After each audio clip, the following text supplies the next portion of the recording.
அப்பனே முருகா, உனக்காக நாங்க ஒரு மாநாட்டையே நடத்துறோம். இந்த மாநாட்டை நல்லபடியா முடிச்சு எங்க கூடயே நின்னு அருள் கொடு அப்பனே, அருள்படை வீடு கொண்ட வேலனே. டேய், யாரா நீங்கலாம்? எதுக்குடா இப்ப திடீர்னு என்கிட்ட வரீங்க? என்ன முருகா இப்படி சொல்லிட்ட? உனக்காக நாங்க வேல் யாத்திரையா பண்ணோம், மயில் காவடி எடுத்தோம். 3 மாசத்துக்கு முன்னாடி கூட ஒரு போராட்டம் பண்ணமே முருகா, மறந்துட்டியா முருகா? நிறுத்துடா சங்கி. அத மட்டும் இல்லடா, நான் எதையுமே மறக்கல.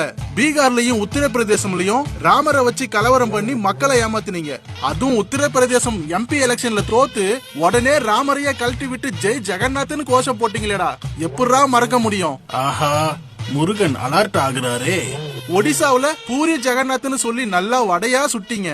ஆந்திராவுல திருப்பதி லட்டா வச்சு கலவரம் பண்ணீங்க. இவ்வளவு ஏன் கேரளாவுல என் கசின் ஐயப்பனுக்கே விபூதி அடிச்சிங்களேடா. என்ன நம்ம மொத்த வரலாறையும் கரெக்டா சொல்றாரு முருகரு. இப்படி ஒவ்வொரு மாநிலத்துக்கும் ஒவ்வொரு கடவுளை தேர்ந்தெடுத்து மத கலவரம் மூட்டி விட்டு அதுல அரசியல் பொழப்ப ஓட்டுற சங்கிங்க நீங்க. உங்களுக்கு தமிழ்நாட்டுல நான் தான் கிடைச்சனா? இதெல்லாம் எப்படி முருகா உனக்கு தெரியும்? டேய், நான் கடவுள்டா, எனக்கு எல்லாமே தெரியும். ஆனா ஒண்ணு மட்டும் சொல்றேன் கேட்டுக்கோ. வட மாநிலம் மாதிரி என் தமிழ் மக்கள் கிட்ட மத அரசியலும் பண்ண முடியாது, இந்து முஸ்லிம்னு கலவரமும் பண்ண முடியாது. உங்க தாமரை அதுல கூட மலராது. ஓடுங்கடா சங்கிங்களா, இல்ல வேலை எடுத்து வாயிலேயே சொருகிடுவேன். ஓடுங்கடா.